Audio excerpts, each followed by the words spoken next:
तो दोस्तों आज वुमेन्स डे है और आज की कहानी हर उस महिला की है जिसने कभी चुप रहकर सब सहा है। तो आज मैं एक्सप्लेन करने वाला हूँ मूवी मिसेस को। इस मूवी की कहानी एक शादीशुदा महिला की जिंदगी पर आधारित है। मूवी की शुरुआत में हम देखते हैं एक लड़की को जिसका नाम रिचा है। रिचा को डांस करना बहुत पसंद है और इसी बीच उसकी शादी तय हो जाती है दिवाकर नाम के एक लड़के से। दरअसल दिवाकर डॉक्टर है और उसका खुद का क्लिनिक भी है। रिचा को लड़का और उसकी फैमिली काफी अच्छी लगती है। सब कुछ दिवाकर के साथ मैच हो रहा था, इसीलिए रिचा खुशी खुशी उससे शादी कर लेती है। शादी के बाद रिचा का घर पर बहुत अच्छे से स्वागत किया जाता है। अगली सुबह रिचा किचन में जाती है जहां उसकी सास पहले से ही खाना बनाने में लगी होती है। रिचा कहती है लाइए मैं मिक्सर में चटनी बना देती हूँ। लेकिन माँ कहती है तुम्हारे पापा जी को सील बट्टे पर चटनी पसंद है। मिक्सर में चीजें कटती है और सील बट्टे में पिसती है, इसीलिए स्वाद में फर्क आ जाता है।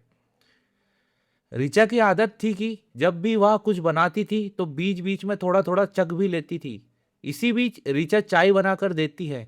दिवाकर चाय लेता है और दूसरे कप में डालकर रिचा को भी दे देता है।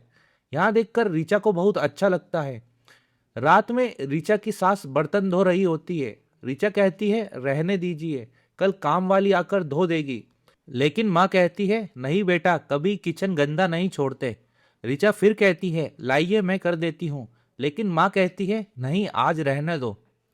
रिचा अपने कमरे में जाती है। वहां दिवाकर रोमांस करने की कोशिश करता है। लेकिन रिचा कहती है आज बहुत ज्यादा खा लिया है, आज नहीं करते। लेकिन दिवाकर फिर भी नहीं रुकता। रिचा उसे रोकने की कोशिश करती है लेकिन दिवाकर उसकी बात नहीं सुनता और आखिर में वही होता है जो दिवाकर चाहता है। उधर माँ पूरा किचन साफ करके ही सोती है। किचन साफ करते करते रात के 12 बज जाते हैं। रिचा को समझ नहीं आता कि आखिर अभी क्या हुआ। उसने मना किया था लेकिन दिवाकर ने उसकी सुनी नहीं। उसे अच्छा भी नहीं लग रहा था। उसके बाद अगली सुबह सासू माँ सुबह 6 बजे उठ जाती है और उठते ही वो काम में लग जाती है। वो अपने पति के कपड़े निकाल कर रखती है, उनकी चप्पल पास रख देती है और उनके उठने पर उन्हें अजवाइन वाला पानी देती है। फिर वो किचन में चली जाती है खाना बनाने। उधर दिवाकर सुबह टेनिस खेलने जाता है। पापा जी अखबार पढ़ते हैं और फिर नौकर से मालिश करवाते हैं। रिचा किचन में काम कर रही होती है तभी दिवाकर आवाज लगाता है। रिचा उसके पास जाती है। दिवाकर कहता है अलमारी से कपड़े निकाल दो। रिचा उसके लिए पैंट शर्ट निकालती है लेकिन दिवाकर कहता है कच्चा बनियान भी निकालो। रिचा ताना मारते हुए कहती है क्या मैं पहना भी दूं। दिवाकर हंसते हुए कहता है हाँ क्यों नहीं, जबकि अलमारी बस 2 कदम दूर पे ही थी। वो खुद भी कपड़े निकाल सकता था लेकिन उसने फिर भी रिचा को बुलाया। उसके बाद नाश्ता बन जाता है। दिवाकर और पापा जी खाने बैठते हैं। रीचा जल्दी जल्दी रोटियां दे रही होती है।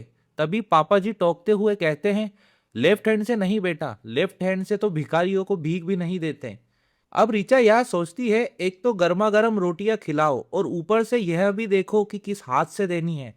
दिवाकर अपनी माँ से कहता है आप भी बैठ जाइए, गर्मा गर्म खा लीजिए। लेकिन पापा जी तुरंत कहते हैं इनको कौन सा क्लिनिक जाना है। माँ फिर रिचा से कहती है जाओ दिवाकर के लिए गर्मा गर्म फुलके ले आओ। रिचा फुलके बनाकर देती है। तभी पापा जी चाय मांग लेते हैं। रिचा चाय बनाकर पापा जी को देती है और दिवाकर को भी। रिचा उम्मीद करती है कि आज दिवाकर प्यार से चाय शेयर करेगा, लेकिन ऐसा नहीं होता। दिवाकर सीधा काम पर निकल जाता है। पापा जी भी बाहर चले जाते हैं। रोज तो उनके जाने से पहले माँ उनकी चप्पल निकाल कर रखती थी। दोनों खाना खाकर टेबल पर जूठे बर्तन छोड़ चले जाते हैं। उसके जाने के बाद दोनों महिलाएं खाना खाती है। रिचा की दोस्त है बबल, वो भी डांसर है। वो रिचा को बुलाती है तुम भी रिहर्सल के लिए आया करो। लेकिन रिचा कैसे जाती, उसे घर के कामों से समय ही नहीं मिलता। सासू माँ की एक बेटी भी है जो विदेश में रहती है। वो प्रेग्नेंट होती है और माँ को बुलाती है कि कुछ दिन के लिए यहाँ आ जाओ। रिचा भी कहती है आप जाइए, मैं यहाँ सब संभाल लूंगी। विदेश जाना था तो घर की बनी चीजें ले जाना भी जरूरी था, इसीलिए माँ अचार और बाकी चीजें बनाने लगती है। रिचा उनकी मदद करती है, बीच बीच में थोड़ा थोड़ा खाती भी रहती है और साथ साथ सब कुछ बनाना सीख भी रही होती है। फिर माँ घर की जिम्मेदारी रिचा को देकर चली जाती है। अगली सुबह रिचा जल्दी उठकर चाय बनाती है और पापा जी को देती है। लेकिन पापा जी कहते हैं मैं सुबह चाय नहीं पीता, तुम्हारी मम्मी जी मुझे पहले अजवाइन का पानी देती है। ऋचा तुरंत अजवाइन का पानी बनाकर देती है और फिर जल्दी जल्दी नाश्ता बनाने लगती है। वो सिलबट्टे पर चटनी पीस रही होती है, तभी उसकी आंखों में मिर्ची चली जाती है। जल्दी काम खत्म करने के लिए वो चटनी मिक्सर में पीस देती है। वहीं मिक्सर की आवाज पापा जी सुन लेते हैं, लेकिन वो कुछ नहीं कहते। नाश्ता करते समय दिवाकर पूछता है, सिर्फ रोटियां हैं, फुलके नहीं है क्या? ऋचा तुरंत गर्मा गर्म फुलके बनाकर देती है। तभी पापा जी चटनी देखते हैं और कहते हैं, अगर दही है तो दे दो। सिलबट्टे वाली चटनी नहीं है तो कोई बात नहीं, आप अकेले क्या क्या संभालोगी? आपकी मम्मी को तो आदत है। दिवाकर जाते जाते ऋचा के पास जाता है और कहता है, जल्दी से एक किस दे दो। ऋचा कहती है, नहीं, मुझसे बदबू आ रही है। दिवाकर मुस्कुराते हुए कहता है, तुम तो किचन की तरह महक रही हो, और वो तो दुनिया की सबसे बेहतरीन खुशबू होती है। इतना कहकर दिवाकर वहां से चले जाता है। सबके जाने के बाद ऋचा अकेले ही सारे गंदे बर्तन साफ करती है, पूरा किचन साफ करती है। साफ सफाई खत्म होने के बाद वो थोड़ी राहत की सांस लेती है और अपने डांस के वीडियो देखने लगती है। वो ईयरबड लगाकर वीडियो देख रही होती है, तभी नौकर मटन देकर जाता है और कहता है, साहब ने भेजा है, लंच बना दीजिए। ऋचा अभी बैठी ही थी और फिर से काम आ गया। वो गाना सुनते हुए उसी धुन में थोड़ा सा नाचते हुए खाना बनाना शुरू कर देती है। इसी बीच पापा जी के बाहर जाने का टाइम हो जाता है। वो आवाज लगा रहे होते हैं कि ऋचा आकर चप्पल निकाल दे, लेकिन ऋचा ने ईयरबड लगाए हुए थे, इसीलिए उसे कुछ सुनाई नहीं दिया। काफी आवाज लगाने के बाद जब वो नहीं आती तो पापा जी खुद ही चप्पल निकाल लेते हैं। फिर वो किचन में जाते हैं और देखते हैं कि ऋचा गाना सुनते हुए नाच रही है। ऋचा पापा जी को देखकर एकदम चौंक जाती है और बिल्कुल स्टेचू बनकर खड़ी रहती है। पापा जी नाराज होकर धड़ाम से दरवाजा बंद कर देते हैं और वहां से चले जाते हैं। उधर दिवाकर का लंच टाइम हो जाता है, लेकिन घर से लंच नहीं आता क्योंकि खाना अभी बना नहीं था। घर पर पापा जी खाने बैठते हैं। ऋचा कहती है, माफ कीजिए पापा जी, मीट पक नहीं रहा था, इसीलिए देर हो गई। पापा जी कहते हैं, आपने इसे कुकर में पकाया है ना, लेकिन दम बिरयानी का मतलब होता है धीमी आंच में पकाना। उसके बाद शाम को दिवाकर घर आता है। वो कहता है, 12-12 घंटे काम करता हूँ यार, कम से कम खाना तो टाइम पर डिजर्व करता हूँ ना। आज तो मैंने 6 कप कॉफी पीकर दिन काटा है, अब डिनर मिलेगा या वो भी नहीं मिलेगा। पापा जी अपनी पत्नी से कहते हैं, आपने अपने असिस्टेंट को पतीले में बिरयानी बनाना नहीं सिखाया क्या? तो माँ कहती है, कुछ हफ्ते आप पुलाव ही खा लीजिए। पापा जी कहते हैं, खा तो हम कुछ भी लेंगे, लेकिन बहू को घर संभालना तो सीखना पड़ेगा। कम से कम 10 दिन उसे ठीक से सिखा दीजिए, कहीं मेरी एलर्जी बढ़ गई तो मुझे अस्पताल में भर्ती होना पड़ेगा। अब अगले दिन ऋचा अच्छे से सफाई करने लगती है और वो यूट्यूब देखकर दम बिरयानी बनाना सीखती है। बहुत मेहनत और लगन से घंटों लगाकर बिरयानी बनाती है। फिर पापा जी को खाने को देती है और पूछती है कैसी बनी है, लेकिन पापा जी बस खाते रहते हैं, कुछ बोलते ही नहीं। जब कोई दिल से खाना बनाता है तो उम्मीद करता है कि खाने वाला कुछ तो बोले, और जब कोई कुछ नहीं कहता तो बहुत बुरा लगता है। तब लगता है कि इतनी मेहनत क्यों की। ऋचा बर्तन धोती है, दिवाकर को लंच भिजवाती है और फिर खुद अकेले खाना खाने बैठती है। रात को ऋचा दिवाकर से कहती है, दिन का काफी बिरयानी बची है तो वो खा लेते हैं ना। दिवाकर कहता है, नहीं, कुछ हल्का खाते हैं। ऋचा मुंह बनाकर फिर से फुलके बनाने लग जाती है। इसी बीच वो अपनी माँ से फोन पर बात कर रही होती है। वो कहती है, यहाँ तो कोई है ही नहीं मदद करने वाला, सब कुछ अकेले करना पड़ता है।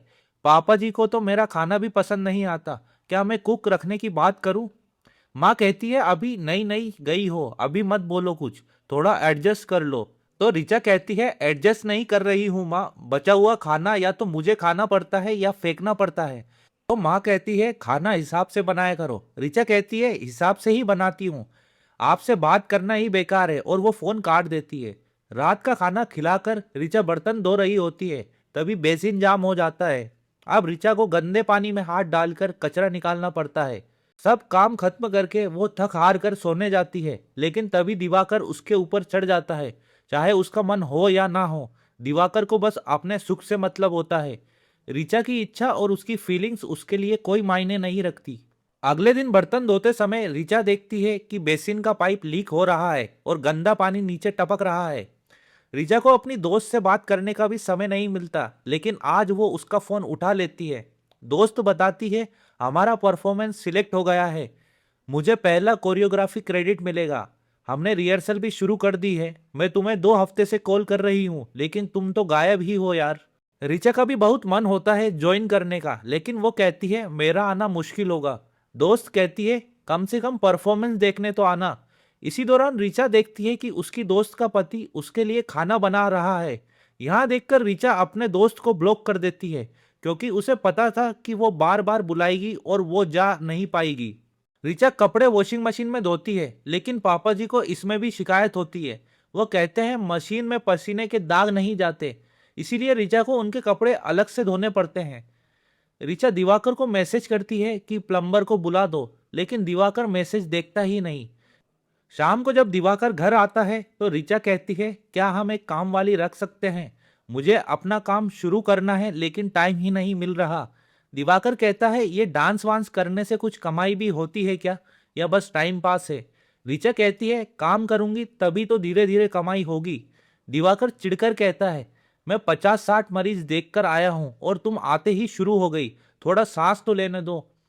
उधर लीकेज बेसिन का बढ़ता ही जा रहा था। दिवाकर कमरे से ही फोन करके पूछता है काम हो गया क्या। ऋचा कहती है नहीं, अभी बर्तन बचे हैं। उस दिन ऋचा का बिल्कुल भी मन नहीं था कुछ करने का, इसीलिए वो बाहर सोफे पर ही सो जाती है। उसे पता था कि अगर वो कमरे में जाएगी तो दिवाकर फिर जबरदस्ती करेगा। अगले दिन ऋचा दिवाकर से कहती है मेरे पीरियड्स शुरू हो गए हैं। तभी दिवाकर कहता है अच्छा अब तुम किचन में मत जाना। ऋचा पूछती है क्यों, तो दिवाकर कहता है क्योंकि तुम्हें रेस्ट चाहिए, तुम आराम करो, मैं चाय नाश्ते का देख लेता हूँ। दिवाकर बाहर से नाश्ता ले आता है। क्लिनिक से दिवाकर एक महिला को भी भेज देता है घर की सफाई के लिए। ऋचा थोड़ा टेंशन लेने लगती है तो वह महिला कहती है आप आराम करो, वैसे भी इस घर की औरतों को आराम बहुत मुश्किल से मिलता है। ऋचा पूछती है क्या यहाँ काम वाली मिल जाएगी। महिला कहती है कितनों को लेकर आई हूँ पर एक भी नहीं टिकती, आपके घर में ना बहुत किचकिच होती है। जब तक ऋचा के पीरियड्स खत्म नहीं होते तब तक वही महिला खाना पीना बनाना और घर के काम करती रहती है। दिवाकर और पापा जी को नाश्ते में मस्त मस्त पकवान खाने की आदत थी, लेकिन आज नाश्ते में वही बनता है जो जल्दी बन जाता है। दोनों बस इंतजार कर रहे होते हैं कि कब ऋचा के पीरियड्स खत्म हो और कब फिर से पकवान मिले। इसी बीच ऋचा अपने डांस वीडियो देखती रहती है। अब उसका मन करता है कि उसे कुछ तो करना चाहिए, इसीलिए एक डांस एकेडमी में डांस टीचर के लिए अप्लाई कर देती है। पीरियड्स खत्म होने के बाद खाना खिलाते समय ऋचा पापा जी से कहती है मैं सोच रही हूँ कि डांस टीचर की जॉब ले लूँ।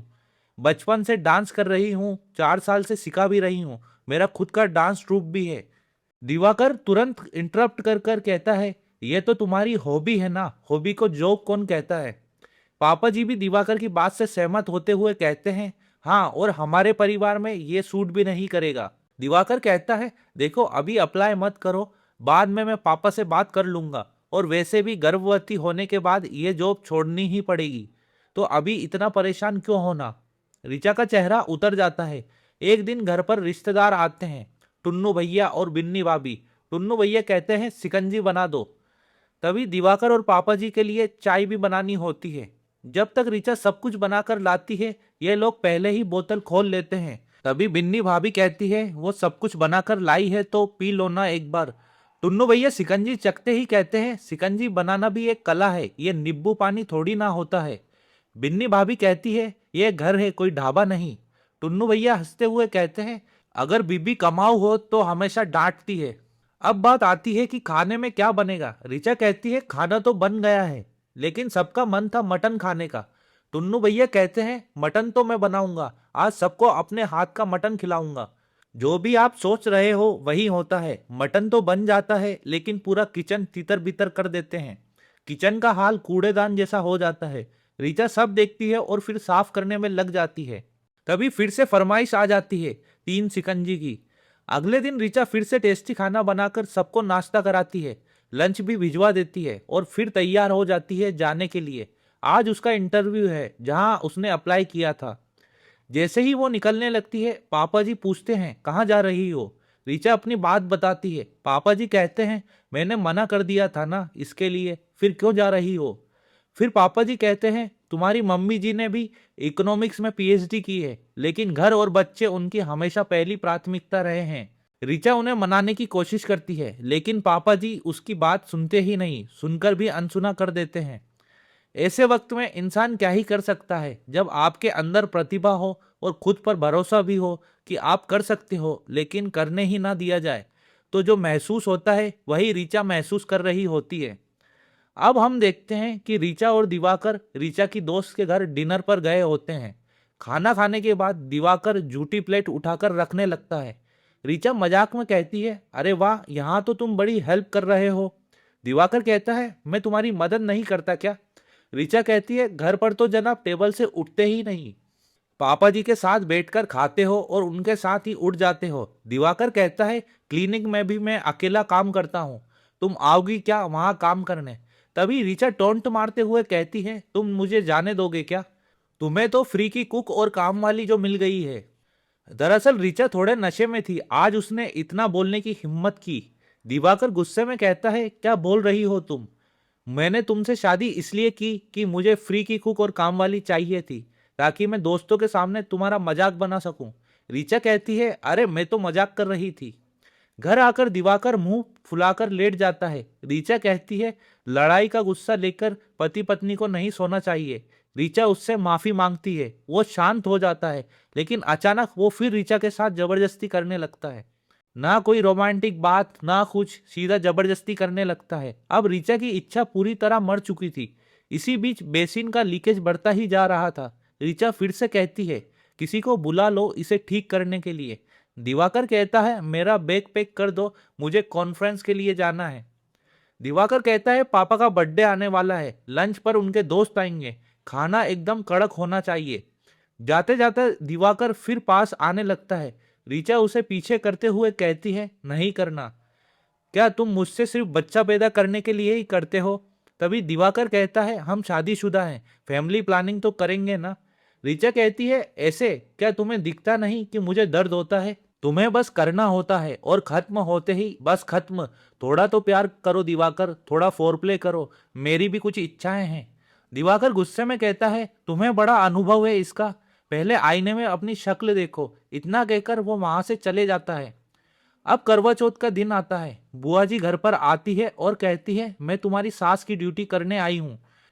लीकेज देखकर बुआ जी ताना मारने लगती है और कहती है, घर जितना साफ रहता है घर में उतनी ही बरकत होती है। खाना बनाते वक्त बुआ जी कहती है, मुझे खाना बनाना बहुत पसंद है। और बुआ जी कहती है कि तुम्हारी सास को भी मैंने ही खाना बनाना सिखाया था। ऋचा उन्हें अपने डांस का वीडियो दिखाते हुए बताती है कि मुझे डांस करना बहुत पसंद है। खाना खाते वक्त पापा जी ज्ञान दे रहे होते हैं। वो कहते हैं, उपवास रखना सेहत के लिए बहुत अच्छा होता है। ये जो करवा चौथ वगैरह है ना, ये सब सोच समझकर बनाया गया है। हर प्रथा के पीछे कोई ना कोई वैज्ञानिक कारण जरूर होता है। बुआ जी भी हाँ में हाँ मिलाती है। दरअसल बुआ जी ने भी व्रत रखा हुआ था, लेकिन उन्हें बीपी की समस्या थी और उनकी तबीयत थोड़ी खराब होने लगती है। तभी ऋचा कहती है, आप दवाई खा लीजिए ना। बुआ जी मना कर देती है, लेकिन ऋचा फिर भी कहती है, दवाई खा लीजिए, व्रत रखना इतना भी जरूरी नहीं है। यह सुनकर बुआ जी भड़क जाती है। वह कहती है, मुझे कोई दिक्कत नहीं है व्रत रखने में, इतनी उम्र हो गई है और तुम्हारी जनरेशन को देखो, अब इन्हें इन सब चीज़ों में भी दिक्कत होने लगी है। फिर बुआ जी कहती है, अपने व्रत पर ध्यान दो, तुम्हारी सास कह रही थी कि खाना बनाते समय तुम्हें चखने की आदत है। ऐसा ना हो कि मटर पनीर बनते समय पनीर तुम खा जाओ और मटर खाली रह जाए। इसी बीच बुआ जी पापा जी को ऋचा के डांस वीडियो दिखा देती है। दिवाकर यहाँ देख लेता है। वो आकर कहता है, तुम्हारा सोशल मीडिया प्राइवेट क्यों नहीं है? ये डांस वीडियो वहाँ क्या कर रहे हैं? इन्हें डिलीट करो, ये सब अच्छा नहीं लगता। अब बात थोड़ी ज्यादा बढ़ जाती है और ऋचा साफ मना कर देती है कि वो डिलीट नहीं करेगी, और क्यों करे वो डिलीट। उसके बाद त्योहार का दिन था। दिवाकर गुस्से में ऋचा को मार देता है। अब ऋचा को व्रत तोड़ने का समय आता है। सब लोग करवा चौथ की रस्में करवाते हैं, लेकिन वहां कोई भावना नहीं थी, कोई प्यार नहीं था, बस औपचारिकताएं निभाई जा रही थी। कुछ समय बाद पापा जी का जन्मदिन आता है। घर पर काफी लोग आए हुए होते हैं। सब लोग पार्टी कर रहे होते हैं और ऋचा वो किचन में अकेली सबकी डिमांड पूरी कर रही होती है। हर फरमाइश, हर ऑर्डर। कोई शिकंजी मांग रहा है तो किसी को अलग स्वाद की शिकंजी चाहिए। पार्टी में टुन्नू भैया डांस कर रहे होते हैं, वो कथक के स्टेप कर रहे होते हैं। तभी कोई कहता है, देखो तुम्हारी भाभी का डांस स्टेप। दिवाकर गुस्सा में किचन में जाता है और ऋचा से कहता है, मैंने कहा था वीडियो डिलीट करने को, तुमने सबके सामने मेरा मजाक बना दिया है। फिर वो चिल्लाकर कहता है, शिकंजी अभी तक क्यों नहीं बनी, जल्दी बनाकर भेजो। उधर बेसिन का पानी बहुत बढ़ चुका था, गंदे पानी की बाल्टी पूरा भर चुकी थी, पानी ऊपर तक आ गया था। अब तक ऋचा खुद को कंट्रोल कर रही थी, लेकिन अब उसका सब्र टूट जाता है। ऋचा गंदे पानी की बाल्टी उठाती है और उसमें से पानी गिलास में डाल देती है और बाहर जाकर कहती है, लो पी लो शिकंजी। दिवाकर गुस्से में किचन में आता है, तभी ऋचा बचा हुआ गंदा पानी सीधे उसके मुंह पर फेंक देती है और घर से निकल जाती है। वो सीधे अपने मायके पहुंचती है, लेकिन वहां भी उसे सहारा नहीं मिलता। उसके माँ बाप उसे समझाने लगते हैं। वो कहते हैं, इतनी सी बात के लिए घर कौन छोड़कर आता है। माँ कहती है, चलो मैं तुम्हारे साथ चलती हूँ। दिवाकर से माफी मांग लेते हैं। तभी वहां ऋचा का छोटा भाई आ जाता है। वो पानी मांगता है। माँ कहती है, चलो ठंडा पानी पी लो और अपने भाई को भी दे दो। ऋचा पानी लाकर कहती है, नहीं दूंगी मैं। क्यों दूं, वो खुद से नहीं ले सकता क्या? और फिर ऋचा गुस्से में कहती है, आप जैसे लोगों ने ही अपने बेटों को बिगाड़ रखा है। तभी माँ कहती है, बेटा इतना क्यों भड़क रही हो? तो ऋचा कहती है, बेटा नहीं हूं मैं, बेटी हूं। बेटा बेटा बेटा जो इज्जत पाता है ना, वही इज्जत बेटी को भी मिलनी चाहिए। इतना कहकर वो अपने कमरे में चली जाती है। कुछ दिन बीतने के बाद हम देखते हैं कि दिवाकर ने दूसरी शादी कर ली है। वो घर में नई बहू लेकर आता है, लेकिन सच कहें तो नई बहू नहीं, एक नौकरानी ही लेकर आया है, क्योंकि वो भी वही सब कर रही होती है जो पहले ऋचा करती थी। और उधर ऋचा वही कर रही होती है जो वो करना चाहती थी। अब वो डांस टीचर बन चुकी है। अब वो अपने लिए जी रही है, किसी की कठपुतली बनकर नहीं और ना ही किसी की नौकरानी बनकर। और इसी सीन के साथ यह मूवी यही खत्म हो जाती है।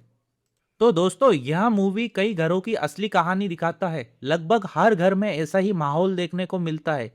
कुछ लोग इस माहौल में ढल जाते हैं, जैसे माँ की तरह, और कुछ लोग ढल नहीं पाते, ऋचा की तरह।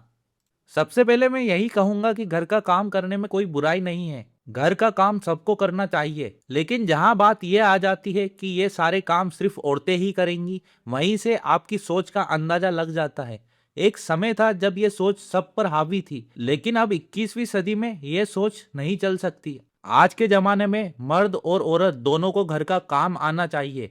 और एक बात यहाँ भी है कि अब धीरे धीरे वो समय भी चला गया है जब शादी से पहले लड़कियां अपने मन की बात नहीं रख पाती थी। रीचा को अगर शादी के बाद अपना पैशन फॉलो करना था या जॉब करनी थी, तो ये सारी बातें शादी से पहले ही क्लियर कर लेनी चाहिए थी।